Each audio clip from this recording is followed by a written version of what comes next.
હલે આ ખુરશી આમ મૂકી દે. કા તને મહેમાન જોવા આવે છે, જો કાંઈ આગુડી નો છો ને તો મારી મારીને પાડી દઈશ. હાલ. બાપા ઘડીક નથી રહી એકતા. તને ખબર પડે છે કાંઈ? કેમ છે ભીમભાઈ, સારું ને? આવો આવો. ઈ તો ઠીક, પણ તમારો છોકરો શું કામ કરે છે? આ રહ્યો, જોઈ લ્યો. બેટા પાણી પીવરાય તો.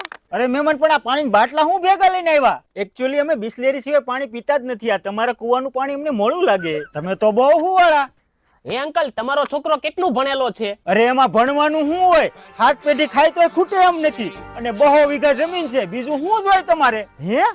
તો ભીમભાઈ પાકું જ તે મારી દીકરી તમારા છોકરાની જ વહુ બનશે. અને આમ જો મારી છોકરી એકદમ સીધી ગા જેવી છે, એનું ધ્યાન તમારે રાખવું પડશે હો. કાંઈ ઉપાધિ કરતા નહીં, બરોબર? હાલો. આ ઉભા રહ્યો મહેમાન. કાં શું થયું વળી? આ હું હાડી બાડી મોકલાવાના છે? આલ્યો લેતા જાવ. પણ આ રજકાને અમારે શું કરવો છે? તમારી છોકરી હાટું. અરે આની આરે કઈ દીકરી દેવાય? આ તો ગાંડા છે હાવ. ઘડીક મૂંગો નતો રહી શકતો. આ ચોથી વાર છે.